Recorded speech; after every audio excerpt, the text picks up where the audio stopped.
Start. चलो first batch है ना ये, मतलब ये वाला बैच है, डायमेंशन वाला बैच है ये। ओके ठीक है। तो कल क्लास चलते हुए हम लोगों की क्लास बीच में थोड़ा सा डिस्टर्ब हो गई थी लास्ट में, है ना। और डायमेंशन की एक एप्लीकेशन हमने आप लोगों को दे भी दी थी, एक वर्कशीट आपको दे दिया है। आपको कहा था कुछ वर्कशीट सॉल्व कर लें, तो आज की क्लास के बाद आप वो चाहें तो पूरा वर्कशीट सॉल्व कर सकते हैं। कल हम लोग ड्राइव एप्लीकेशन 2 कर रहे थे, formula find the dimension of unknown quantity. उसमें हम लोगों ने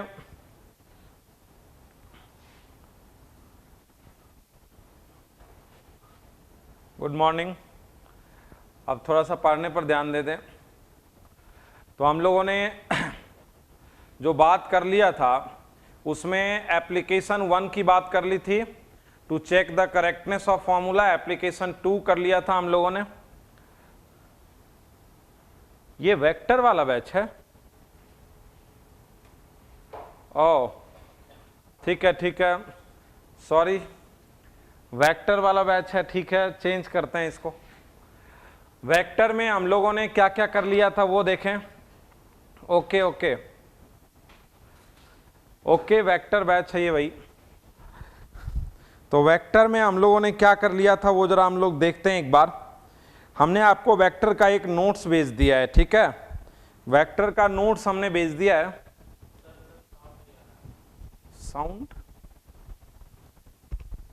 साउंड तो आ रहा होगा, तभी तो बच्चा लिख रहा है।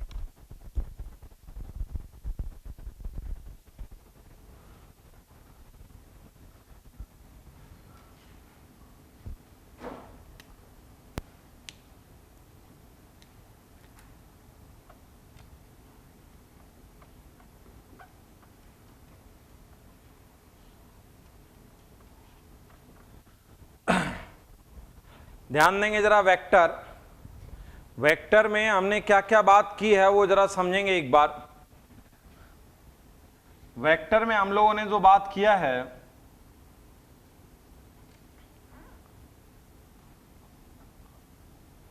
ये हमने बात कर लिया था काफी चीजों का, लेकिन एक बार मैं आपको रिमाइंड करा रहा हूं वेक्टर। मैं एक बार रिमाइंड करा रहा हूं वेक्टर, जरा ध्यान देंगे। मैंने कहा था कि फिजिकल क्वांटिटी जो होती है उसमें हमने बोला था कि एक स्केलर होता है और एक वेक्टर होता है। मैंने बोला था एक स्केलर होता है और एक वेक्टर होता है, ठीक है। मैंने स्टार्ट में ये कहा था कोई भी क्वांटिटी 2 टाइप्स की होती है, एक स्केलर एक वेक्टर। इसमें हमने बता दिया था मैग्नीट्यूड और यूनिट की रिक्वायरमेंट होती है। इसमें हमने बता दिया था मैग्नीट्यूड यूनिट के साथ साथ डायरेक्शन की रिक्वायरमेंट होती है, ठीक है।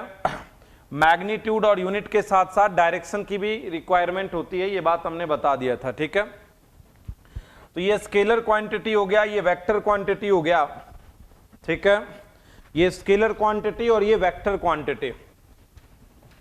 हमने एक बात ये बोली थी कि करंट जो है वो स्केलर क्वांटिटी है। एक बार मैं रिमाइंड करा रहा हूं अच्छी बातें आपको लिखते हुए। यदि आपने नोट्स बनाया होगा तो कुछ बातें आपके दिमाग में आई होंगी।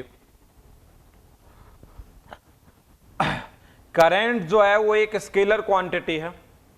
करंट को कुछ लोगों ने मुझे बोला था कि सर करंट को हम लोग टेंसर में लेते हैं क्या। करंट को कुछ लोगों ने हमें बोला था कि करंट सर टेंसर क्वांटिटी या स्केलर में लिख रहे हैं। बेटा करंट टेंसर क्या है वो तो मैं बताऊंगा, लेकिन current is not a tensor. Current को हम लोग कहां लेंगे, स्केलर में लेंगे। वजह भी मैंने बता दिया था बेटा, करंट होता है चार्ज बाय टाइम। चार्ज भी एक स्केलर है और टाइम भी एक स्केलर है। तो दो स्केलर के साथ कभी वेक्टर प्रोड्यूस नहीं हो सकता, पहली बात। दूसरी बात, आप ऐसे समझें, किसी रेसिस्टेंस में 3 एम्पियर करंट आ रहा है, इधर से 4 एम्पियर आ रहा है, तो इधर 7 एम्पियर हो जाता है।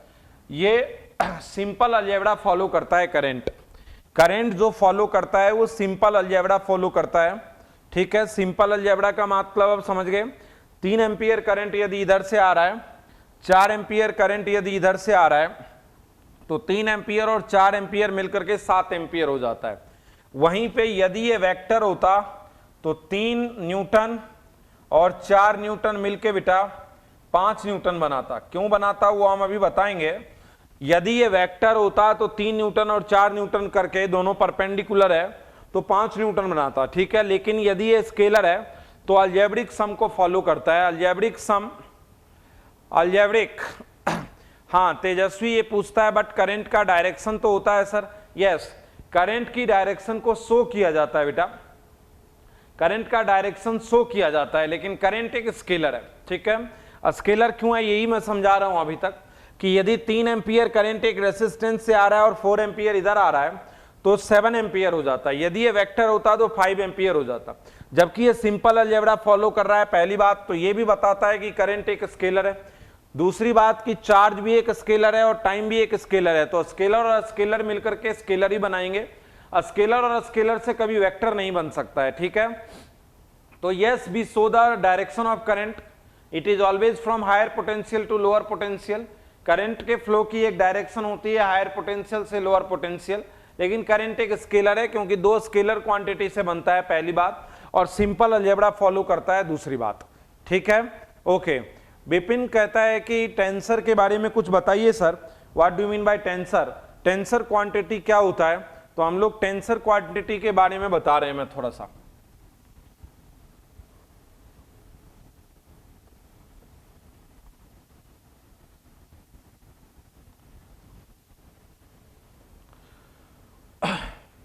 टेंसर क्वांटिटी कुछ लोग अलग से पढ़ते हैं बेटा।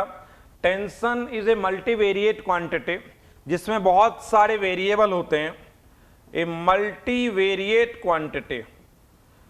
टेंसर जो होता है जब हम हायर स्टडी में जाते हैं बेटा, जब हम बहुत हायर स्टडी में जाते हैं आफ्टर ग्रेजुएशन, जब हम लोग मास्टर डिग्री की तरफ जाते हैं तो हमें पता चलता है कि टेंसर एक जनरलाइज वर्ड है। टेंसर जो है वो एक जनरलाइज वर्ड है बेटा। इसका मतलब टेंसर वो है जिसका मल्टीवेरिएट क्वांटिटी होता है, जिसमें बहुत से वेरिएबल होते हैं। स्केलर भी एक टेंसर है। Scalar is tensor of order 0। Scalar जो है वो 0 ऑर्डर का एक टेंसर है बेटा। इसके लिए सिर्फ एक वेरिएबल या एक, इसको शो करने के लिए केवल एक वेरिएबल की आवश्यकता पड़ती है। मैं कह रहा हूं कि जो स्केलर है वो ऑर्डर 0 का टेंसर है। टेंसर जो है वो एक जनरल वर्ड है। टेंसर एक मल्टीवेरिएट क्वांटिटी है। इसका मतलब ऐसी क्वांटिटी जिसको रिप्रेजेंट करने के लिए बहुत से वेरिएबल की जरूरत पड़ती है, उसको हम लोग कहते हैं tensor. Scalar is a tensor of order 0। सबसे लोएस्ट ऑर्डर का टेंसर है कौन? स्केलर। स्केलर को रिप्रेजेंट करने के लिए एक ही वेरिएबल की रिक्वायरमेंट पड़ती है। और वेक्टर जो है बेटा, vector is also a tensor of order 1। Vector भी एक टेंसर है। वेक्टर जो है वो एक टेंसर है ऑर्डर 1 का। और वेक्टर को रिप्रेजेंट करने के लिए 3 वेरिएबल या 3 रेफरेंस की जरूरत पड़ती है। और अब जो टेंसर आया, पहली बात हम बात कर रहे हैं अब टेंसर, क्योंकि स्केलर हमने अलग से पढ़ा है, वेक्टर हमने अलग से पढ़ा है, और अब मैं बात कर रहा हूं टेंसर ऑफ हायर ऑर्डर। तो tensor of order 2 require 9 variable to represent it। Tensor of higher order, tensor जो है वो हायर ऑर्डर के लिए अब काम में लेंगे। एक्चुअली स्केलर भी एक टेंसर है क्या? यस। वेक्टर भी एक टेंसर है क्या? यस। लेकिन हमने इसको अलग डिफाइन किया है। Scalar is a tensor of order 0, vector is a tensor of order 1, और टेंसर हम हायर ऑर्डर वाले को बोलते हैं। तो टेंसर ऑफ ऑर्डर 2, जो टेंसर ऑफ ऑर्डर 2 है, इसे रिप्रेजेंट करने के लिए 9 वेरिएबल की रिक्वायरमेंट होती है। स्ट्रेस, स्ट्रेन, स्ट्रेस, स्ट्रेन, ये टेंसर के अंदर आते हैं। स्ट्रेस, स्ट्रेन, ये टेंसर के अंदर आते हैं बेटा। ये moment of inertia, moment of inertia मतलब इसका मैग्नीट्यूड जो है वो डायरेक्शन के चेंज होने से चेंज होता है। मोमेंट ऑफ इनर्शिया जो है वो टेंसर के अंदर आता है। तो moment of inertia is a tensor. आप ऐसे समझें, ये बॉडी है, इसको किस एक्सिस के अबाउट रोटेट किया जाएगा उसके हिसाब से इसका मोमेंट ऑफ इनर्शिया चेंज होगा। तो इसका मैग्नीट्यूड डायरेक्शन के साथ चेंज होता रहता है। तो stress, strain, moment of inertia, ये सब टेंसर के अंदर आता है। ठीक है, तो कई लोग अब तक ये पढ़ते आए हैं कि 3 तरह की क्वांटिटी होती है, स्केलर, वेक्टर और टेंसर। और टेंसर वो है जो ना स्केलर है ना वेक्टर। ये गलत डेफिनेशन है बेटा, और ये है भी गलत चीज। ठीक है, एक्चुअली टेंसर एक मल्टी वेरिएबल क्वांटिटी है, मल्टीवेरिएट क्वांटिटी है। Scalar is also a tensor of order 0 and vector is also a tensor of order 1। और हायर ऑर्डर वाले को हम जनरल टेंसर कहते हैं। और tensor of order 2 having 9 variable, 9 variable चाहिए उसको, 9 रेफरेंस चाहिए उसको टोटली रिप्रेजेंट करने के लिए। Stress, strain, moment of inertia, these are. Order 0, 1, 2 मतलब कैसे क्लासिफाई करते हैं सर इसको, ये हम लोग सीखते हैं बेटा बाद में, अभी उससे ज्यादा हमें जाना नहीं है। तो ये मैंने तुम्हें एक हिंट के लिए दे दिया है, क्योंकि जनरली हम छोटे मोटे बुक्स में जब हम पढ़ने के लिए जाते हैं या कोई और चीजों पर पढ़ने के लिए जाते हैं तो थोड़ा सा गलत इंटरप्रिटेशन हो जाता है उसका। तो मैंने आपको बताने के लिए बस किया है कि टेंसर एक जनरल वर्ड है। स्केलर भी टेंसर है, वेक्टर भी टेंसर है, लेकिन टेंसर एक जनरल वर्ड है जिसको केवल एक वेरिएबल द्वारा टोटली रिप्रेजेंट किया जा सकता है, इसको ऑर्डर 0 कहते हैं। Vector is also a tensor of order 1 और इसको टोटली रिप्रेजेंट करने के लिए 3 वेरिएबल की रिक्वायरमेंट होती है। टोटली 3 वेरिएबल हम लोगों को इसके लिए चाहिए होता है। ठीक है, sorry for the disturbance for a time.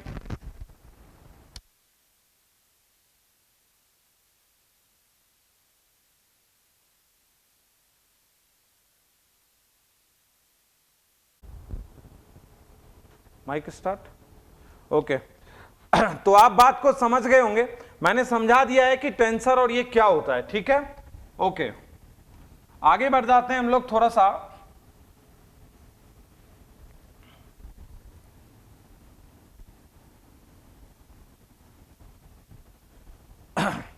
ध्यान देंगे जरा आप एक बार। अच्छा, हमने ये बताया था आपको कि वेक्टर रिप्रेजेंट करना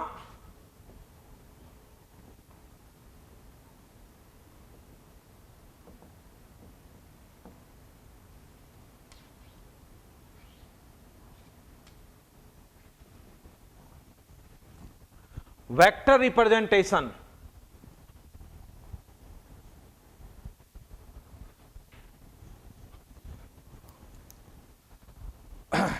ध्यान देंगे जरा, वेक्टर रिप्रेजेंटेशन पर जरा ध्यान दें एक बार। ठीक है, वेक्टर रिप्रेजेंटेशन के 2 तरीके हमने आपको बता दिए थे। और वेक्टर रिप्रेजेंटेशन का एक तरीका हमने आपको बताया था कि मैग्नीट्यूड एंड डायरेक्शन से हो जाता है। एक तरीका हमने बताया था कि आप कंपोनेंट फॉर्म से निकाल सकते हैं। इसमें हमने 2 बातें की थी। एक हमने बात किया था टू डायमेंशनल वेक्टर की, हमने एक बात की थी। इसमें हमने एक बात की थी 2 डायमेंशनल वेक्टर। ठीक है, 2 डायमेंशनल वेक्टर इस तरह का होता है, ax i cap plus ay j cap. जो 2 डायमेंशनल वेक्टर होता है ये होता है ax i cap plus ay j cap. इसका जो मैग्नीट्यूड निकालने के लिए जब हम आएंगे तो ax square plus ay square, और जब हम x कंपोनेंट निकालेंगे तो आपको पता है a cos थीटा, और ये हो जाता है आपको पता है। और 3 डायमेंशनल वेक्टर की हमने बात की थी, 3 डायमेंशनल वेक्टर में हमने बात की थी, ax हमने किया था a cos अल्फा, ay हमने किया था a cos बीटा, और az हमने किया था a cos gamma. ax ay और az हमने ये बात किया था जहां alpha beta gamma are the angle. Okay, तो यहां तक की बात हमारे बीच में हो गई थी वेक्टर रिप्रेजेंटेशन में।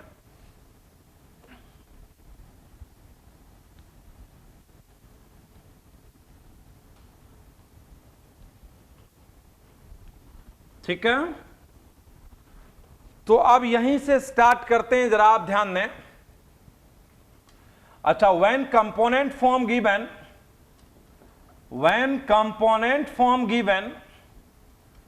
तो हमने कंपोनेंट का मतलब हुआ ax ay az is given.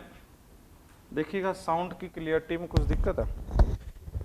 ax ay az is given, तो हमने बताया था कि जो मैग्नीट्यूड निकलता है वो निकलता है x square plus a y square plus a z square. जो मैग्नीट्यूड निकलता है वो हो जाता है x square plus a y square plus a z square. ठीक है, ये मैग्नीट्यूड निकलता है। ठीक है, cos alpha is equal to a x by cos beta is equal to a y by और cos gamma is equal to a z by. ये हमने कर लिया था यहां तक। अच्छा, इसको हम डायरेक्शन कोसाइंस कहते हैं, ये बात हम जानते हैं, डायरेक्शन कोसाइंस कहते हैं। इसे एल एम और एन कहा जाता है। ठीक है, इनको एल एम एन कहते हैं, direction cosines L M N. Okay, ठीक है, ध्यान दें अब इस पर।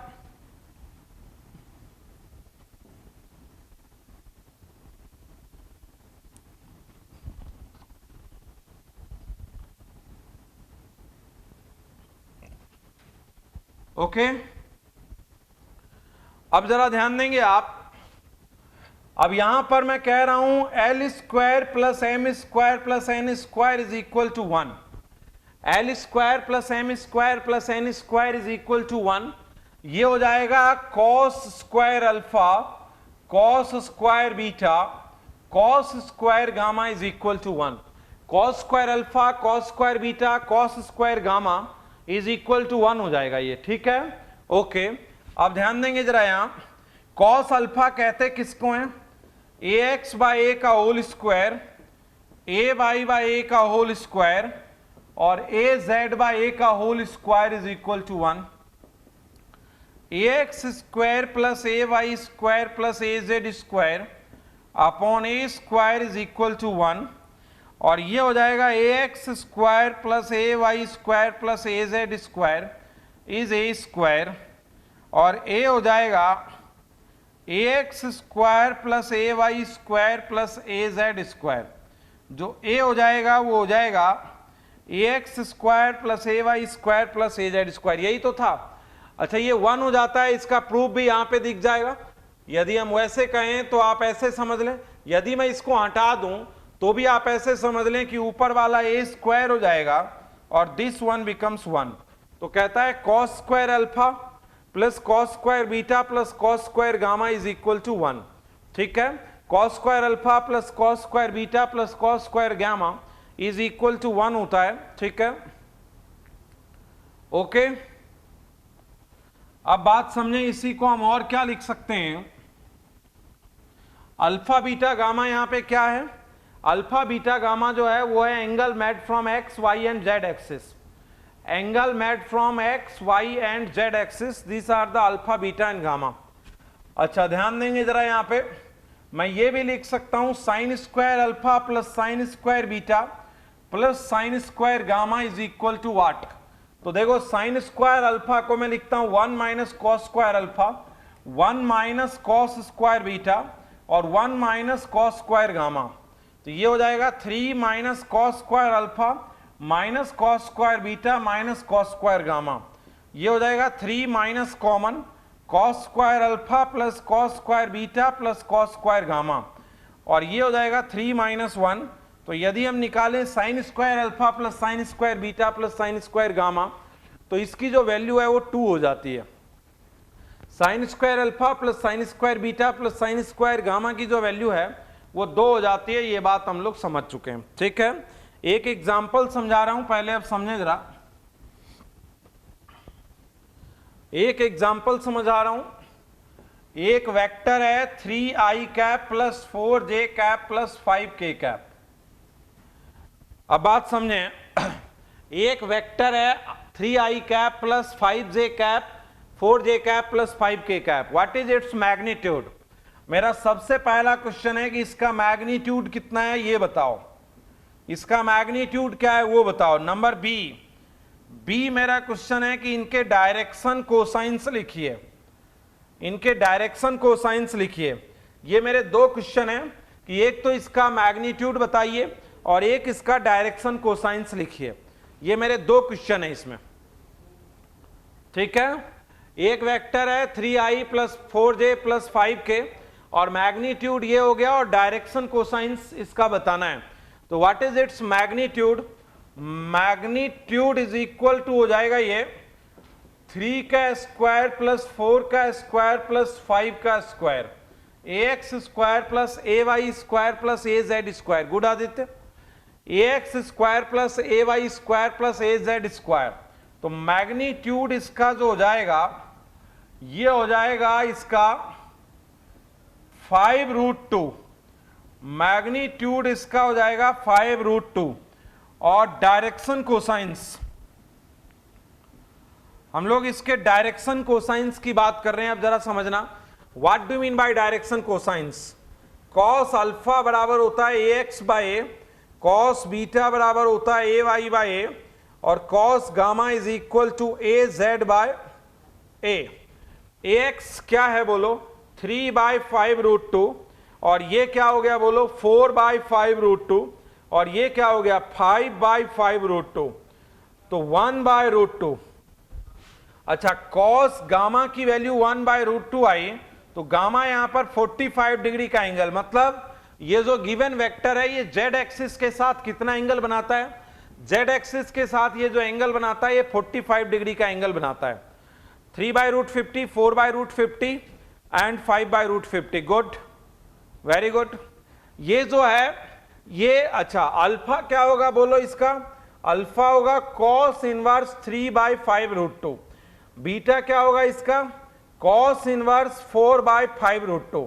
तो अल्फा भी निकाल सकते हैं, बीटा भी निकाल सकते हैं, और गामा भी निकाल सकते हैं। तो gamma is equal to 45 degree हो जाएगा। ये बात आप समझ रहे हैं, ठीक है, ओके। L बराबर दिस, M बराबर दिस, N बराबर this. Good Anjali, good Srishti, Monica good, Sandhya good, very good, Aditya good, Abhijeet good, Diksha good, okay. आगे बढ़ें इस बात पर जरा, ठीक है।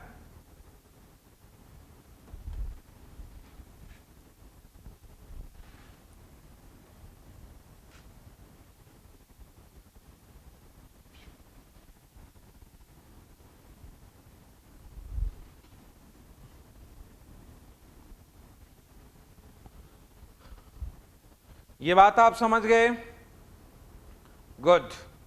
अच्छा, 3 डायमेंशन वेक्टर में मैं एक और एग्जांपल कहता हूं।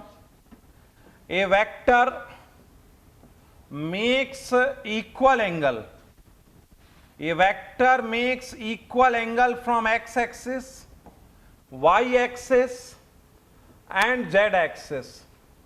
एक वेक्टर है जो एक्स, वाई और जेड एक्सिस से इक्वल एंगल बनाता है। मैं क्वेश्चन कह रहा हूं, 3 dimensional vector makes equal angle with x axis, Y axis and Z axis. Find angle या find direction cosines. Direction cosines या वो एंगल बताना है, ठीक है। मैं क्या कह रहा हूं, ये vector makes equal angle from x axis, Y axis and Z axis. एक वेक्टर है जो इक्वल एंगल बनाता है एक्स एक्सिस से, वाई एक्सिस से और जेड एक्सिस से, तो बताना है डीसी। ओके, डायरेक्शन कोसाइंस बताने हैं आपको। अच्छा, सॉल्यूशन पर ध्यान दो। इक्वल एंगल मतलब अल्फा बराबर बीटा बराबर गामा, मतलब कॉस अल्फा बराबर कॉस बीटा बराबर कॉस गामा, कॉस अल्फा बराबर कॉस बीटा बराबर cos gamma. Cos alpha equal होगा कॉस बीटा के और बराबर होगा कॉस गामा के। तो ये हो गया एल एम एन, ये हो गया एल एम एन, ठीक है, बराबर बराबर हो गए तीनों। अच्छा, L square plus M square plus N square is equal to 1, तो L square plus L square plus L square is equal to 1, 3l square is equal to 1, L square 1 by this, तो 1/√3। कहता है एक 3 dimensional vector equal angle बनाता है तीनों से, तो अल्फा बीटा गामा बराबर हुए, cos alpha cos beta cos gamma equal हुआ, तो एल बराबर एम बराबर एन हुआ। जबकि हमें ये रिलेशन अच्छे से पता है, क्या रिलेशन पता है, L square plus M square plus N square is equal, तो तीनों बराबर हैं, तो L square plus L square plus L square is equal to 1, 3l square 1 L square 1/3, तो एल इज इक्वल टू क्या हो जाएगा बोलो 1/√3। तो what is the direction cosines, 1/√3 1/√3 1/√3। What are the direction cosines यार, तो डायरेक्शन कोसाइंस हो जाएंगे यहाँ पे 1/√3 1/√3 1/√3, ठीक है। ओके, आप समझ रहे हैं क्वेश्चन क्या है? ओके,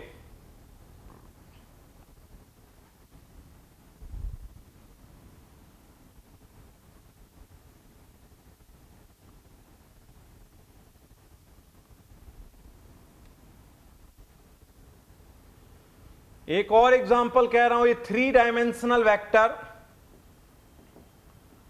एक और एग्जांपल कह रहा हूं मैं, ये 3 dimensional vector having x component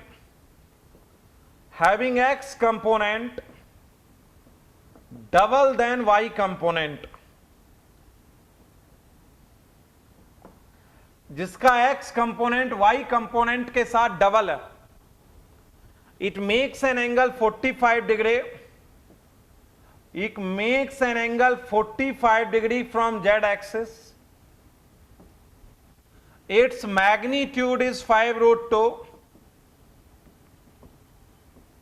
find its all component, find its all component, मतलब इस वेक्टर का x कंपोनेंट, y कंपोनेंट और z कंपोनेंट फाइंड करना है। इस वेक्टर का x कंपोनेंट, y कंपोनेंट और z कंपोनेंट हमें फाइंड करना है, और अब इस क्वेश्चन के सॉल्यूशन की तरफ जा रहे हैं हम लोग। क्या कह रहा है, बात समझना। A 3 dimensional vector having x component double than y component, it makes an angle 45 degree from z axis, magnitude इस वेक्टर का 5√2 है, तो इसके तीनों कंपोनेंट बताने हैं। पहला कह रहा है कि इसका जो x कंपोनेंट है वो डबल है y कंपोनेंट का, पहली बात। दूसरी बात, cos गामा, गामा की वैल्यू 45 डिग्री है, cos गामा 1/√2 है। cos गामा बराबर होता है az/a। What do mean by cos gamma? cos gamma is equal to az/a। तो cos गामा क्या होगा बोलो? az हमें पता नहीं, a है 5√2 और cos गामा की वैल्यू है हमारे पास 1/√2, तो az हो गया यहां पे 5, az हो गया यहां पर कितना? 5। What is the value of az? az is equal to 5 एयर। ओके, अच्छा दूसरी बात आपको पता है ना, l square plus m square plus n square is equal to 1 होता है। या मैं एक काम करता हूं, ऐसे नहीं करता तो ऐसे कर देता हूं, ax square plus ay square plus az square is equal to a, या under root. What is the magnitude of A vector? Magnitude of A vector क्या होता है? Under root ax square ay square, good Aditya, az is equal to 5, ax is equal to √5। Srishti देखता हूं मैं check करके, देखो बेटा, तो ये हो जाएगा ax square is equal to ay square plus az square is equal to a square, ax square plus ay square plus az square is equal to a square. x component जो है बेटा वो डबल है y का, तो x is double, तो इसको मैं x को 2ay लिख देता हूं, x को 2ay लिख देता हूं और az को 5 लिख देता हूं, मैग्नीट्यूड को 5√2 लिख देता हूं। ax जो है वो 2ay के इक्वल है, तो 2ay square plus ay square this, 4ay square plus ay square plus 25 is equal to 50। ये हो जाएगा 5ay square is equal to 25, ay is equal to square is equal to 5 और ay इज इक्वल टू √5, तो ay √5 हो गया, तो ax is double 2√5, तो what is the component here? 2√5, ay √5 और az इज इक्वल टू 5, तो what is the vector here? 2√5 i cap √5 j cap plus 5 k cap. What is the vector here? This is the vector here. Okay, तो क्या आप बात समझे? Yes Shreya, ax is equal to 2√5, good Shreya. Aditya, ay √5 ax 2√5, good Aditya and good Shreya. Okay, तो ये आप बात समझे, ये क्वेश्चन आप समझे। ये क्वेश्चन क्या था कि एक 3 डायमेंशनल वेक्टर है जिसका x कंपोनेंट y कंपोनेंट का डबल है और 45 डिग्री का एंगल बनाता है, 45 डिग्री का एंगल बनाता है z एक्सिस से। मैग्नीट्यूड इसका 5√2 है। तो इसके कंपोनेंट बताइए। तो इसका कंपोनेंट फॉर्म ये होगा, ये हमने पूरा सीख लिया है, ठीक है। ये 3 डायमेंशनल वेक्टर में टोटल बातें मैं आपको बताता जा रहा हूं। आपके जो क्वेश्चन आए होंगे वो मैं जरूर बाद में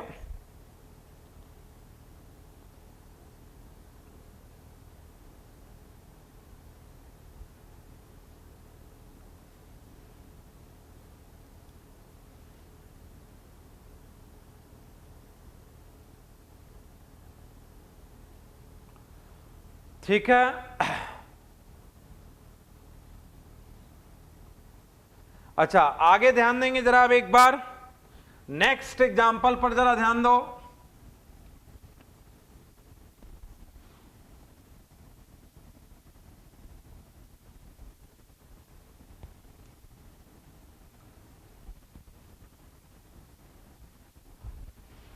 मैं क्या कह रहा हूं, एक एग्जांपल पर जरा ध्यान देना। एक वेक्टर है,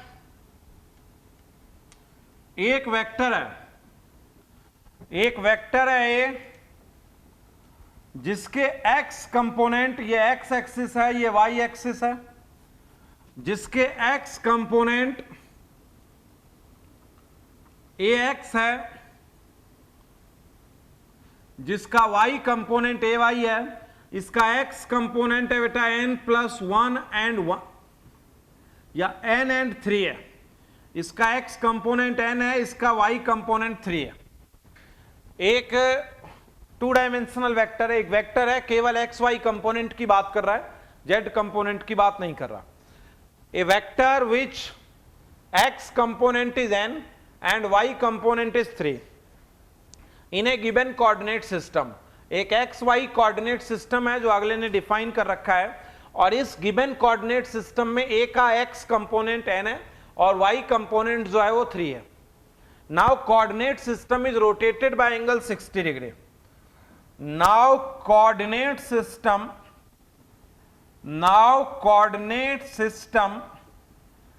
is rotated by an angle 60 degree. Now coordinate system is rotated by an angle 60 degree. अब पूरे कोऑर्डिनेट सिस्टम को 60 डिग्री से रोटेट कर दिया गया है। Then x and y component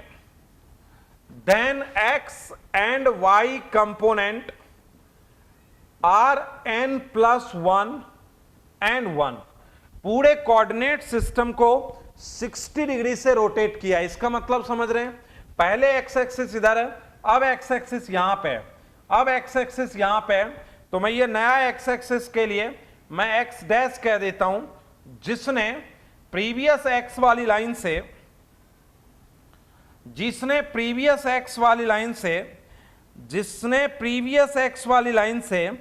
60 degree का एंगल बना रखा है, जिसने प्रीवियस x वाली लाइन से 60 डिग्री का एंगल बना रखा है। तो अब नया कोऑर्डिनेट सिस्टम ये है, अब x वो है और y डैश ये है। नया कोऑर्डिनेट सिस्टम मतलब पूरा कोऑर्डिनेट सिस्टम। तो अब एक यहां पे और एक यहां पे, पूरा कोऑर्डिनेट सिस्टम 60 डिग्री से रोटेट हो गया है, लेकिन जो वेक्टर जहां पे था वहीं पे, वेक्टर जो है वो वहीं है, वेक्टर चेंज नहीं हुआ है। मैं कह रहा हूं जो वेक्टर था वो वहीं पे है, बस ये जो कोऑर्डिनेट सिस्टम है, ये जो कोऑर्डिनेट सिस्टम है, मैं यहां भी दिखा सकता था कि ये जो कोऑर्डिनेट सिस्टम है ये ऐसे हो गया है, ये हो गया x डैश और ये हो गया y डैश। ये कोऑर्डिनेट सिस्टम बदल गया। अब कोऑर्डिनेट सिस्टम जब बदलेगा तो अब x कंपोनेंट क्या होगा, नए कोऑर्डिनेट सिस्टम पे परपेंडिकुलर डालेंगे। अब ये n है और ये वाला जो कोऑर्डिनेट सिस्टम है ये n+1 है, और ये वाला जो यहां से यहां तक है ये y कंपोनेंट है, ये 1 है। भाई कंपोनेंट तो बदलना तय है। कंपोनेंट कैसे क्या होता है, परपेंडिकुलर डालो। परपेंडिकुलर तो पहले वाला ये था, अब इसको मिटा रहा हूं, तो पहले जो एक्सिस था उस पे परपेंडिकुलर, और अब जो एक्सिस है वो ये है, और अब जो एक्सिस है वो ये, तो इस पे परपेंडिकुलर, तो अब दिख रहा है कि कंपोनेंट कुछ अलग हो जाएगा, तो कंपोनेंट n+1 एंड 1 है, ठीक है। तो मैं क्या कह रहा हूं जरा इस बात को समझना, अब आप, मैं इस बात को क्या कह रहा हूं जरा समझना कि कोऑर्डिनेट सिस्टम के रोटेशन से क्या वेक्टर की लेंथ बदल गई? नहीं बदली। कोऑर्डिनेट सिस्टम के रोटेशन से ये पहले एक्स वाई कोऑर्डिनेट ऐसे था, अब एक्स वाई कोऑर्डिनेट्स ऐसे है, लेकिन क्या कोऑर्डिनेट सिस्टम के रोटेशन से जो वेक्टर की लेंथ है वो बदली का? नहीं बदली। तो due to rotation of coordinate system, या खुद वेक्टर के भी रोटेट कर देने से नहीं बदलता है, तो due to rotation of coordinate system length of vector does not change, it means its magnitude are equal. जितना मैग्नीट्यूड इस कंपोनेंट फॉर्म में है, इसमें भी मैग्नीट्यूड वही रहेगा, क्योंकि वेक्टर की जो लेंथ है, वेक्टर की लेंथ जो है वो चेंज नहीं होती, ठीक है। तो पहले कितना था? पहले जो वेक्टर था वो था ni प्लस 3j, और इसका जो मैग्नीट्यूड पहले कोऑर्डिनेट सिस्टम में था वो था n² प्लस 9, और अब जो वेक्टर है वो है n+1 i प्लस 1 j, लेकिन अब जो मैग्नीट्यूड है वो है n+1 का होल स्क्वायर प्लस 1 का स्क्वायर। मैग्नीट्यूड चेंज नहीं होता, तो मैं लिख रहा हूं √n² plus 9 is equal to n+1 का होल स्क्वायर प्लस 1, ये हो जाएगा n+1 का whole square plus 1, n² plus 9, n² plus 2n plus 1 plus 1, और ये हो जाएगा 9 is equal to 2n plus 2, 2n is equal to 7, और n की वैल्यू आ जाएगी 3.5। Find the value of n, 3.5। यस, मैग्नीट्यूड चेंज नहीं होगा। तो एक बहुत इंपॉर्टेंट बात मैंने तुम्हें यहां बताई कि वेक्टर का लेंथ चेंज नहीं हुआ due to rotation of coordinate system, due to rotation of coordinate system length of vector does not change. इस बात यहां पे यूज किया है, किस बात को हमने यूज किया है कि due to rotation of coordinate system, due to rotation of coordinate system length of vector मतलब magnitude does not change. Magnitude जो है वो चेंज नहीं होगा। इस इंपॉर्टेंट लाइन को यूज करके हमने इस क्वेश्चन का आंसर दिया है, और इस क्वेश्चन का आंसर है 3.5। फाइंड n की वैल्यू 3.5 है, ठीक है। तो due to rotation of coordinate system length of vector does not change. Okay, आगे बढ़ेंगे अब हम लोग, इस पर थोड़ा सा आगे बढ़ते हैं, नेक्स्ट एग्जांपल की तरफ बढ़ते हैं।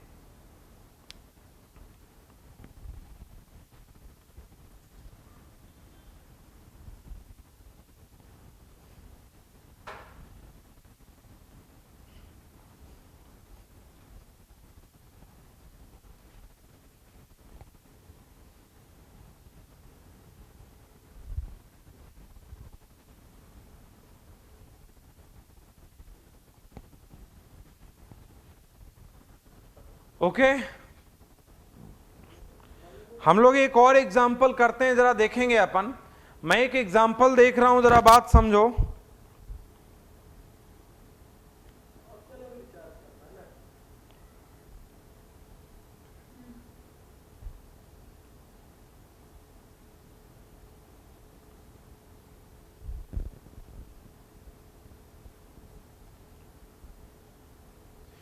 एक क्वेश्चन मैं आपको करवा रहा हूं,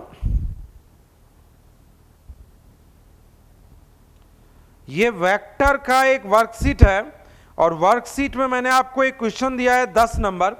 10 नंबर क्वेश्चन मैं आप लोगों को बता रहा हूं। 10 नंबर क्वेश्चन क्या कह रहा है, जरा बात समझिए। क्वेश्चन 10 है आपके वर्कशीट का। The force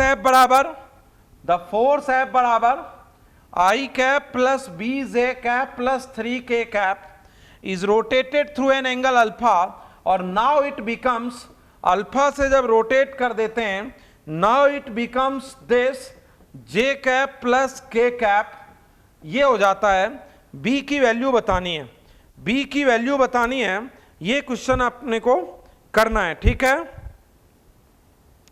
find the value of B। तो इसमें b की वैल्यू हमें बतानी है। अच्छा ठीक है, वैसे मैं हिंट दे रहा हूं क्योंकि सभी बच्चों ने वर्कशीट नहीं किया होगा, मैं सिर्फ हिंट दे रहा हूं। देखो ये है सिचुएशन, ये x कंपोनेंट है, ये y कंपोनेंट है, ये एक वेक्टर है, ये z कंपोनेंट है, ये z कंपोनेंट है, ये एक वेक्टर है f। इस वेक्टर को अल्फा एंगल से रोटेट कर दिया, अब ये नया वेक्टर बन गया, लेकिन वेक्टर को रोटेट करने से कंपोनेंट तो बदल जाएंगे। एक वेक्टर पहले ये था पोर्ट्स, उसको अल्फा से रोटेट करने पर ये हो जाता है, लेकिन लेंथ तो नहीं बदली। वेक्टर को रोटेट करने से वेक्टर की लेंथ नहीं बदलती है, इसलिए दोनों का मैग्नीट्यूड सेम कर देना। मैग्नीट्यूड पहले का है 1 square plus B square plus 3 square 2 square 2b minus 1 square 1 square, और मैग्नीट्यूड को दोनों को सेम कर देना और यू विल फाइंड b। तुम इसमें b जो है वो फाइंड कर लोगे, तो इतना ही मैं बताऊंगा, यू फाइंड b। ओके, तो इतना ही बताऊंगा मैं यहां पे इस क्वेश्चन को, क्योंकि आपके वर्कशीट का क्वेश्चन है, आप ही को करना है।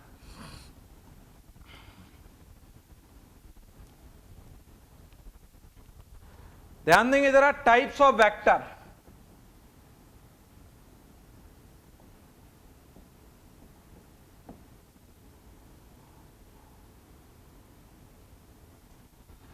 अब हम लोग बात कर रहे हैं किसकी, टाइप्स ऑफ वेक्टर की बात कर रहे हैं, ठीक है। ध्यान देना जरा, टाइप्स ऑफ वेक्टर में अब हम लोग किसकी बात कर रहे हैं, टाइप्स ऑफ वेक्टर की बात कर रहे हैं। बात समझना, टाइप्स ऑफ वेक्टर। सबसे पहले मैं बात कर रहा हूं equal vector.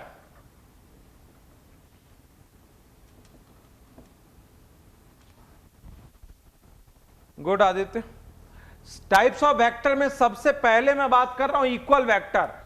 Two vectors are called equal vector, A vector और बी वेक्टर इक्वल वेक्टर कहलाता है when they have same magnitude, when they have same magnitude, same direction, they have same magnitude, same direction and lie in the same plane, and lie in the same plane, lie in the same plane, same magnitude, same direction, lie in the same plane। दो vector को equal vector कहते हैं यदि उनका magnitude same हो, direction same हो और एक ही प्लेन में लाई करते हो, तो ऐसे में हम a इक्वल टू बी कहते हैं। a इक्वल टू बी, बात समझे, दोनों का मैग्नीट्यूड सेम हो, डायरेक्शन सेम हो और एक ही प्लेन में लाई करते हो, तो ऐसे वेक्टर को क्या कहते हैं, इक्वल वेक्टर कहते हैं, ठीक है। This type of vector is called equal vector. Okay, second number पर जरा बात ध्यान दें, नेगेटिव वेक्टर। सेकेंड पर बात ध्यान देंगे जरा आप, मैं बात कर रहा हूं नेगेटिव वेक्टर के, ठीक है। हम लोग किसकी बात कर रहे हैं, नेगेटिव वेक्टर। तो ए एक वेक्टर है और B is called negative of A, B is called negative of A, B is called negative of A vector. B को ए का नेगेटिव वेक्टर कहते हैं जब same magnitude opposite direction, same magnitude opposite direction, magnitude same हो, direction opposite हो और line same plane और एक ही प्लेन में हो, तो ऐसे में बी वेक्टर को अपोजिट ऑफ ए वेक्टर कहेंगे। B is negative of A vector, B is the negative, B is called negative of A when they have same magnitude but opposite direction। same magnitude हो लेकिन opposite, sir equal होने के लिए A और B को parallel होना जरूरी है क्या, ऑटोमेटिक पैरेलल होगा हर्षित, क्योंकि दोनों की जो डायरेक्शन है वो क्या है, सेम है। तो डायरेक्शन सेम कब होगा, जब पैरेलल होगा। भाई देखो ये A है बेटा और ये वाला देखो B है, अब भी ये पैरेलल ही है, इसी लेंथ का यदि इसके ऊपर भी रख दें तो डायरेक्शन सेम है, इसका मतलब अभी भी ये देखा जाए तो दोनों क्या है, पैरेलल हैं। तो पैरेलल तो होगा ही क्योंकि डायरेक्शन सेम है, ठीक है। तो two vector are called equal vector when they have same magnitude, same direction and lie in the same plane, तो ए और बी को इक्वल वेक्टर कहते हैं. And negative vector, B vector is called negative of A. B vector is called negative of A vector when they have same magnitude but opposite direction. They have same magnitude but opposite direction. जिनका magnitude same हो और जो direction हो वो क्या हो, opposite हो. ठीक है, and lie in the same plane. ठीक है, तो V vector is equal to minus A vector. Same direction, same magnitude but opposite direction, तो ऐसे में B को A का नेगेटिव वेक्टर कहते हैं. B का क्या कहते हैं, B is negative of A. Okay, आगे बढ़ते हैं.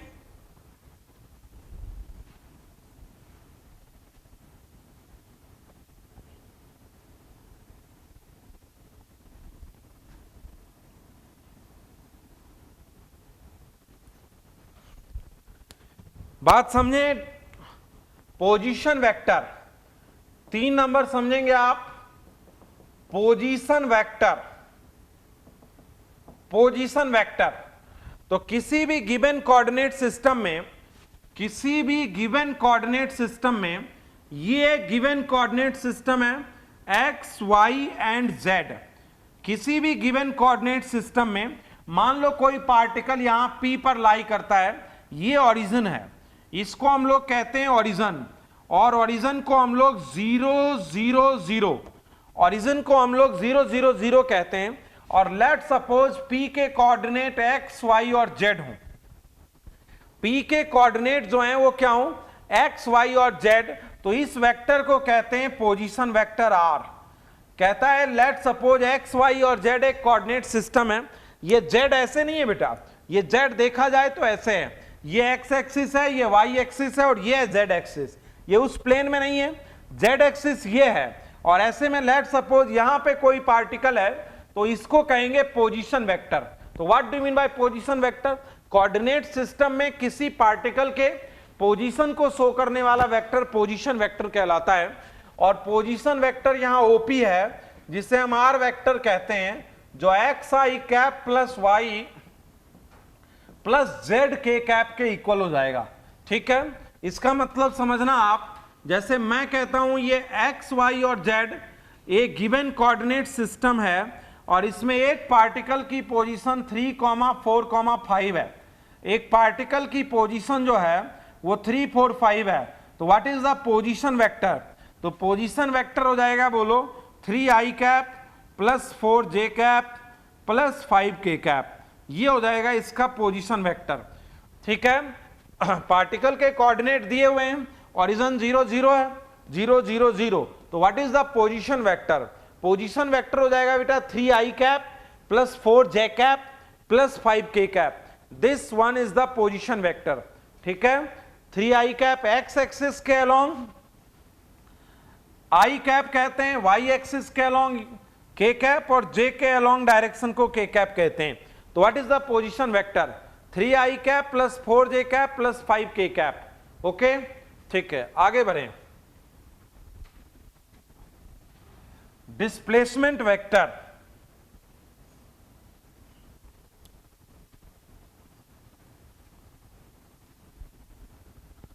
बात समझेंगे. डिस्प्लेसमेंट वेक्टर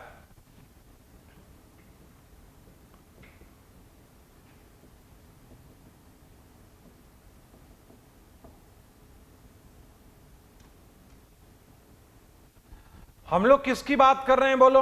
हम लोग बात कर रहे हैं डिस्प्लेसमेंट वेक्टर की. ठीक है, तो what do mean by displacement vector, ये एक्स वाई और जेड एक कोऑर्डिनेट सिस्टम है, उसमें पहले पार्टिकल की पोजीशन P थी, अब पार्टिकल की पोजीशन Q है. पहले पार्टिकल जो था वो x1 y1 z1 पे था, और अब जो पार्टिकल है वो x2 y2 और z2 पे आ जाता है. तो जो PQ है इसे कहते हैं पोजीशन वेक्टर. इसको कहते हैं इनिशियल पोजीशन R1, इसको कहते हैं फाइनल पोजीशन R2, और ये वाला ओरिजिन है 0 0 0.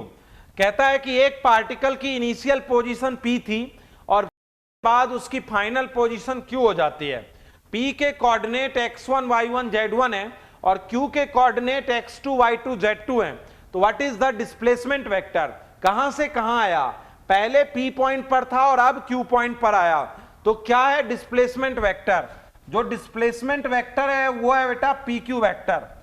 What is the displacement vector, जो डिस्प्लेसमेंट वेक्टर है वो यहां किसके बराबर है, pq वेक्टर के बराबर है, और pq वेक्टर क्या हो जाएगा, q की पोजीशन माइनस, पहले ये पोजीशन थी अब ये हो गई, तो q की पोजीशन माइनस p की पोजीशन, q की पोजीशन है x2 i cap, y2 j cap, z2 k cap में माइनस होगा x1 i cap, y1 j cap और z1 k कैप, i में i घटता है बेटा, x2 minus x1 i cap, y2 minus y1 j cap plus z2 minus z1 k cap.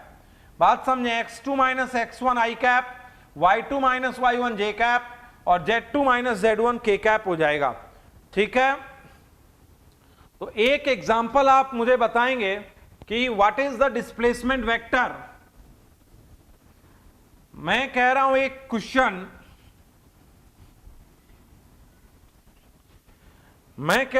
Question, example, एक particle है जो पहले इस पोजीशन पे था, ये रहा x, ये रहा y, ये रहा z। ठीक है, एक पार्टिकल पहले था 1 2 3 पे, अब चला गया 3 4 5 पर। एक पार्टिकल पहले a पे था अब b पे चला जाता है, पहले पोजीशन a थी अब पोजीशन b है, तो what is the displacement vector, ये हो जाएगा b की पोजीशन माइनस a की पोजीशन, पहले था r1 और अब है r2, तो what is the displacement vector. एक पार्टिकल पहले 1 2 3 पे था और अब पहुंच जाता है 3 4 5 पे, तो ये थी इसकी इनिशियल पोजीशन r1, ये थी इसकी final position r2, then what is the displacement, displacement vector क्या होगा, final position minus initial position. Final position क्या है बेटा, इसके फाइनल है 3i 4j 5k, यह final position 3i 4j 5k, और इनिशियल पोजीशन क्या है इसकी 1i 2j 3k, तो बोलो क्या हो जाएगा ab इज इक्वल टू हो जाएगा 2i cap plus 2j cap plus 2k cap. What is the displacement vector, displacement vector 2i cap plus 2j cap plus 2k cap. Good Aditya, good Manya, good Monika, good Aastha, good कल्पना।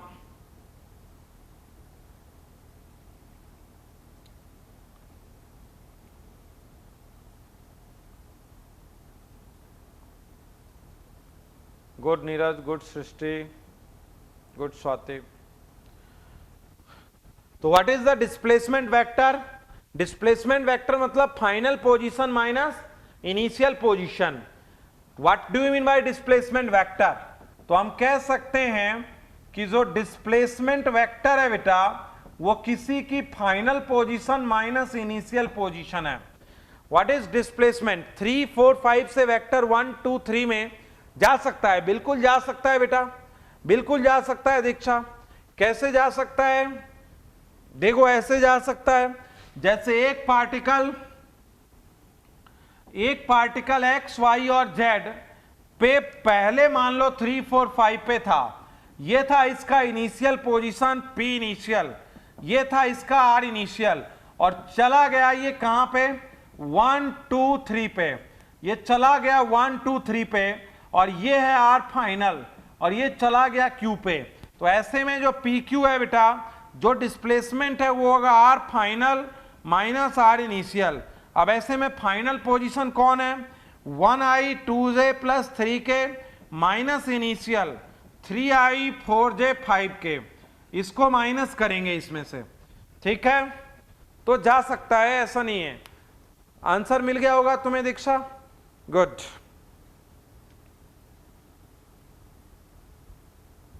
ठीक है,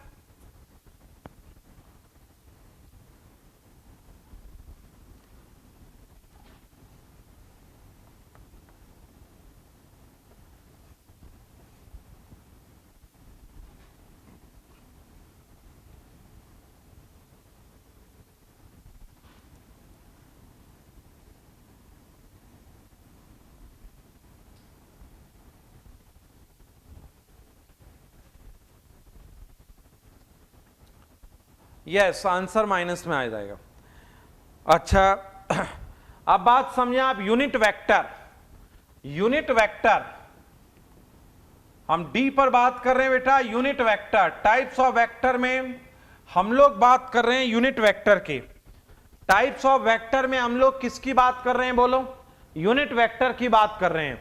ए vector having magnitude 1, a vector having magnitude 1 and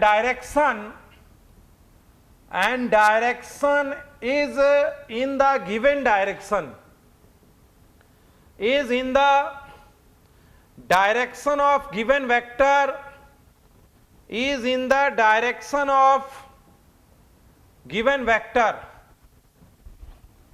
A vector having magnitude 1 and direction is in the direction of given vector, और direction एक given vector की direction में हो, and direction is in the given vector. Harshit Raj, cap होता है, can नहीं। Okay sir, तो आई cap negative होगा, ठीक है, कैप गुड। हर्षित राज कहता है एक और एग्जांपल। ओके बेटा, मिल जाएगा। मैं क्या कह रहा हूं जरा समझना। What do mean by unit vector? A vector having magnitude 1, एक वेक्टर जिसका मैग्नीट्यूड 1 है और डायरेक्शन एक गिवन वेक्टर की डायरेक्शन में है, उसे यूनिट वेक्टर कहते हैं। अच्छा, एक दो बात आप लोग थोड़ा सा समझ लेना बात। सभी बच्चे वेक्टर का प्रॉपर नोट्स बनाएं। आप में से जितने भी बच्चे हैं, क्या आप लोगों ने पूरा unit dimension error proper notes बनाया है आपने? यू ऑल, जो भी बैच 1 में है, क्या आप लोगों ने पूरा प्रॉपर नोट्स बनाया है चैप्टर 1 का, यूनिट डायमेंशन एरर का? आई होप कि आपने पूरा नोट्स बनाया होगा। आप चाहें तो फर्स्ट पेज और लास्ट पेज यूनिट का, यूनिट डायमेंशन एरर का पहला पेज और यूनिट डायमेंशन एरर का आखिरी पेज मुझे भेज सकते हैं। क्या आपने रफ कॉपी में चैप्टर 1 के सभी वर्कशीट सॉल्व किए हैं? गुड। आपने फाइनल वर्कशीट भी रफ कॉपी में सॉल्व की होगी? गुड। अब आपने वेक्टर लिख के सबसे पहले मैथमेटिकल है टॉपिक डाल के ट्रिगोनोमेट्री पूरा कर लिया, और रफ कॉपी में आपने ट्रिगोनोमेट्री का वर्कशीट 1 पूरा कर लिया है। Very good. यदि आपने नहीं किया है तो प्लीज आप कर लें। फिजिक्स को शुरू से कैच करके रखने की जरूरत है। यस, जितने भी बच्चे कह रहे हैं very nice, very nice. Yes Anuradha good. Shubham, Manya no, Manya क्यों नहीं किया आपने बेटा? अभी कर लो, ठीक है। हर्षित गुड। अच्छा, अब जब चैप्टर 2 पर जब आप आए हैं तो वेक्टर डाल के आपने पहले टॉपिक डाला होगा मैथमेटिकल एड और एक साइड ट्रिगोनोमेट्री। मैथमेटिकल एड पूरा आपने लिख लिया, वेरी गुड। उसके बाद आप वेक्टर डाल दो मैथमेटिकल एड के बाद, और वेक्टर के नोट्स आज जहां तक पढ़ाया जा रहा है आपको, वो नोट्स में ऑलरेडी दे चुका हूं, और आज के लेक्चर तक का वर्कशीट में ऑलरेडी डिलीवर है। कल के लेक्चर से मैं एडिशन ऑफ वेक्टर पे जाऊंगा, एडिशन ऑफ वेक्टर, लेकिन प्लीज आप उससे पहले इसको कंप्लीट करें, ठीक है। अब आप देख रहे होंगे कि थोड़ा सा सीखने का प्रोसेस हम लोगों का थोड़ा सा अच्छा हो चुका है, हम लोग थोड़ा सा स्पीड अप भी हैं। फाउंडेशन के बच्चे भी चूंकि हमारे साथ जुड़े हुए हैं टारगेट के साथ, तो मैं थोड़ा ध्यान रखता हूं कि उनके लिए फास्ट नहीं हो जाए। तो आप पहले बेटा सभी बच्चे देखो, जितनी बढ़िया बेसिक तैयार करोगे उतना अच्छा होगा। मैं हमेशा चाहता हूं कि बेसिक कोई बच्चा एकदम बहुत गजब तैयार करे, यूनिट डायमेंशन एरर तैयार करे, वेक्टर तैयार करे, मैथ्स तैयार करे और काइनेमेटिक्स तैयार करे। ये जितनी बढ़िया आप तैयार करेंगे, लॉज ऑफ मोशन से चीजें आपके लिए उतनी अच्छी होंगी। फिजिक्स शुरू से ही अच्छी होती है, अचानक से अच्छी नहीं होती, ठीक है। तो आप चैप्टर 2 में मैथमेटिकल एड डाल के ट्रिगोनोमेट्री आपने लिख लिया होगा और वर्कशीट 1 आपने सॉल्व कर लिया होगा। अब आप वेक्टर डाल के जहां तक मैंने कहा है ये आप जरूर मेरे पास आज भेजेंगे, लगभग सभी बच्चे। फर्स्ट पेज की कॉपी और लास्ट आप 4 ही पेज मेरे पास भेजेंगे ऐसे, यूनिट डायमेंशन एरर का first page, unit dimension error का लास्ट पेज, ठीक। मैथमेटिकल एड का फर्स्ट पेज, वेक्टर का फर्स्ट पेज, मैथमेटिकल एड और लास्ट पेज जो मैं नोट्स भेज चुका हूं वहां तक, ताकि मुझे पता चलेगा कि यू ऑल आपने नोट्स प्रॉपर तैयार किया है और फिर आप एक बार वर्कशीट का मुझे भेजेंगे, वर्कशीट 1 टू वर्कशीट 5 और वर्कशीट 1 एंड 2। इसका भी जब फाइनल वर्कशीट में दे दूंगा तो इसका भी डिस्कशन करूंगा। All worksheet, worksheet 1 to worksheet 5, chapter 2 में भी आपको 5 वर्कशीट मिलेंगे। ये बहुत सीखने की जगह पे हम लोग, आप एकदम प्रॉपर वर्क करके रखें, तभी आपको आगे समझने में भी आसानी होगी, सीखने में अच्छा लगेगा और अपने बेहतर परफॉर्म कर पाएंगे आप अपने नेक्स्ट चैप्टर में। ये ध्यान रखना कि इनिशियल चैप्टर्स बहुत इंपॉर्टेंट है फिजिक्स को सीखने के लिए। ओके ऑल, ठीक है। Monica, good, your vector is up to date, very good Monica, very good.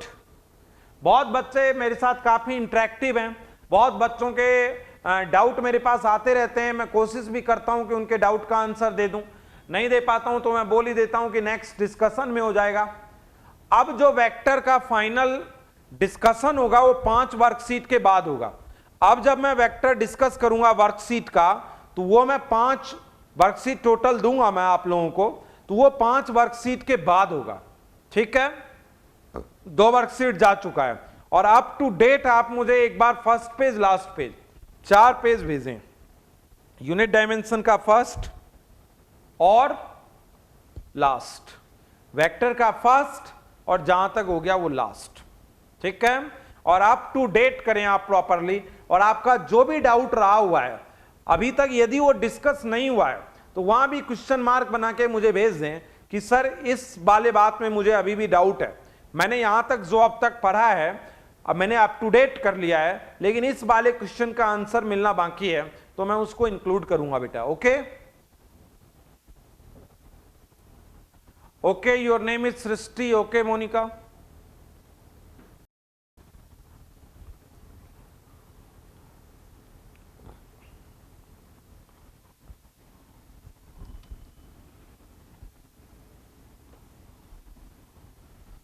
अब मैं एक बहुत इंपॉर्टेंट बता रहा हूं, यूनिट वेक्टर, जरा डीपर समझना, एक चीज बता रहा हूं मैं, यूनिट वेक्टर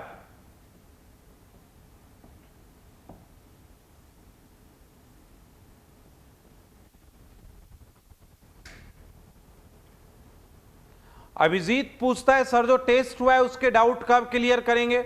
अभिजीत तुम आज मुझे व्हाट्सएप पे भेज देना अपने डाउट, ओके, और मैं कोशिश करूंगा कि आज तुम्हें सॉल्यूशन भेज दूंगा, जो समझ में नहीं आएगा वो डिस्कस कर लेंगे हम लोग 2-3 लेक्चर के बाद, ठीक है। वेक्टर में अब 3-4 लेक्चर ही बचेगा तो हम लोग उसके बाद डिस्कस कर लेंगे बेटा, ओके। अच्छा, यूनिट वेक्टर क्या होता है बेटा, जरा आप ये समझना, what do you mean by unit vector. Unit vector वो है बेटा, यूनिट मैग्नीट्यूड जिसका 1 हो और डायरेक्शन गिवन वेक्टर की डायरेक्शन में हो। A vector having magnitude 1, a vector having magnitude 1 and direction is in the direction of given vector। एक वेक्टर जिसका मैग्नीट्यूड 1 है और डायरेक्शन गिवन वेक्टर की डायरेक्शन में है, और जो डायरेक्शन है वो गिवन वेक्टर की डायरेक्शन में है। कोई भी जो वेक्टर होता है बेटा उसके 2 चीजें होती है, एक उसका मैग्नीट्यूड, किसी भी वेक्टर में 2 चीजें होती हैं बेटे, ये होता है मैग्नीट्यूड और this one is called direction या यूनिट वेक्टर। यही डायरेक्शन है और यही यूनिट वेक्टर भी है। तो यूनिट वेक्टर क्या होगा, वेक्टर में वेक्टर के मैग्नीट्यूड को डिवाइड कर दो, वेक्टर में मैग्नीट्यूड को डिवाइड कर दो तो मैग्नीट्यूड बचेगा 1 और डायरेक्शन बच जाएगी। एक वेक्टर के 2 पार्ट होते हैं, एक उसका मैग्नीट्यूड और एक उसकी डायरेक्शन।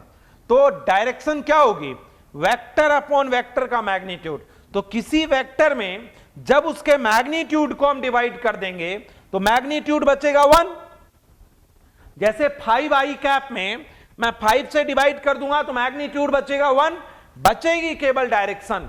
तो यूनिट वेक्टर क्या होता है, vector upon magnitude of vector. Vector upon magnitude of vector को यूनिट वेक्टर कहते हैं। Vector upon magnitude of vector को क्या कहते हैं? Vector upon magnitude of vector is called unit vector. ठीक है, जब वेक्टर में उसका मैग्नीट्यूड डिवाइड होगा तो मैग्नीट्यूड बचेगा 1 और वेक्टर की केवल डायरेक्शन बच जाएगी। जैसे मैं क्या लिखता हूं जरा बात समझना।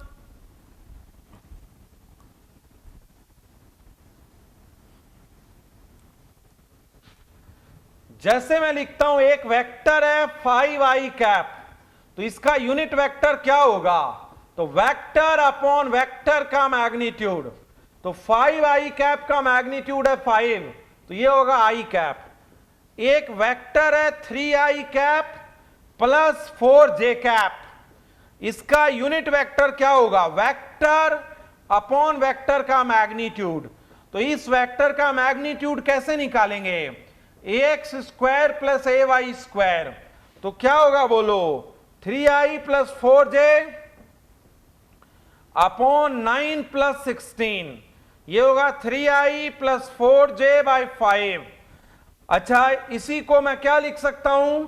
3/5i cap 4/5j cap. अच्छा, एक वेक्टर है c, ये 2i plus 3j plus 6 cap, इसका यूनिट वेक्टर मतलब magnitude 1 and direction is in the direction of c। Magnitude 1 and direction is in the direction of c। तो what is the c cap? ये होगा c vector y c का magnitude. c vector क्या है? 2i 3j 6k upon magnitude क्या है? What is the magnitude of this vector? What is the magnitude of this vector?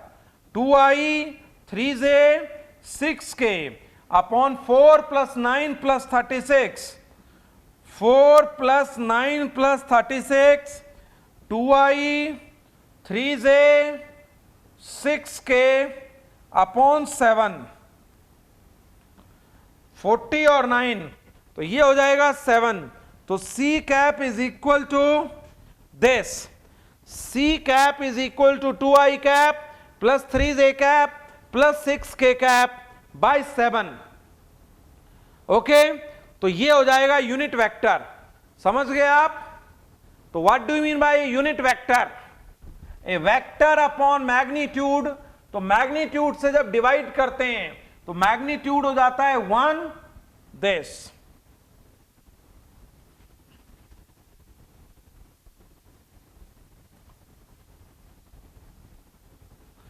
अच्छा, एक example जरा समझेंगे। Find A vector which have magnitude 5, which has magnitude 5. Find a vector which have magnitude 5 and direction is in the direction of 2i plus 3j plus 6k। कहता है एक vector find करो c या r जिसका magnitude हो 5 और direction हो c के कैप। इस वेक्टर की डायरेक्शन में या a के कैप, a वेक्टर क्या है? 2i 3j 6k, इसका मैग्नीट्यूड क्या होगा? 7। a कैप क्या होगा? वेक्टर बाय मैग्नीट्यूड, तो 2i 3j 6k बाय 7। तो बोलो एक ऐसा वेक्टर बनाइए जिसका मैग्नीट्यूड हो 5 लेकिन डायरेक्शन हो इस वेक्टर की डायरेक्शन में। तो डायरेक्शन इसकी हो गई ये, यूनिट वेक्टर डायरेक्शन शो करता है। एक ऐसा, सर इस 3/5i का क्या मतलब हुआ? कहां है 3/5i? तो ये बात आप समझे क्या? एक ऐसा वेक्टर बनाइए जिसका मैग्नीट्यूड हो 5 और डायरेक्शन इसकी डायरेक्शन में हो। तो डायरेक्शन मतलब यूनिट वेक्टर, डायरेक्शन रखना है केवल इसका। तो इसका यूनिट वेक्टर निकाल लो और मैग्नीट्यूड 5 रखना है। तो एक ऐसा वेक्टर क्या होगा जिसका मैग्नीट्यूड तो है 5 और डायरेक्शन है एक के डायरेक्शन में, तो डायरेक्शन रख दो। तो ऐसा वेक्टर कौन होगा बोलो?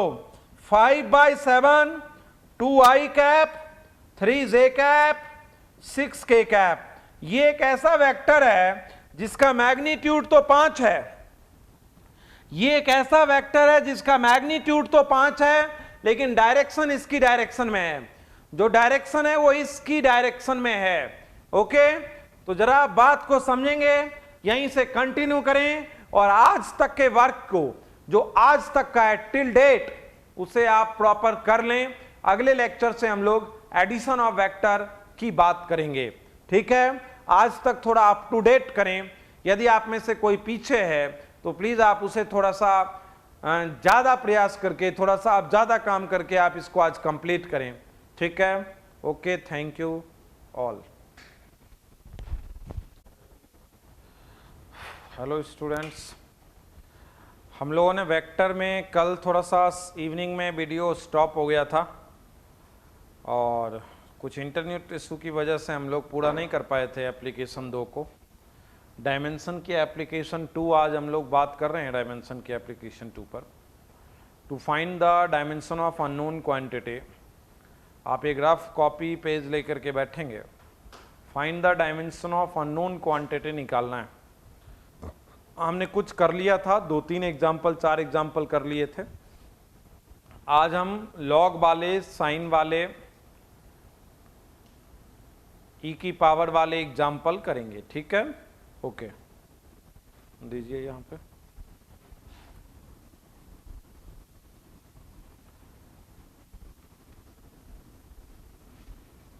बायोम मेडिकल 2018 में रांची से बेस्ट एंड हाईएस्ट रिजल्ट देने वाला सिर्फ मेडिकल प्रिपरेशन का संस्थान biome, a leading institute for pre medical exam. और अगर आपका सपना है डॉक्टर बनने का, तो ये सपना पूरा करेगा बायोम इंस्टीट्यूट। आज ही ज्वाइन करें Biome, Nagra Toli near women's college and Shivpuri Tilburn colony, opposite Spring City Mall, Hinoo, Ranchi.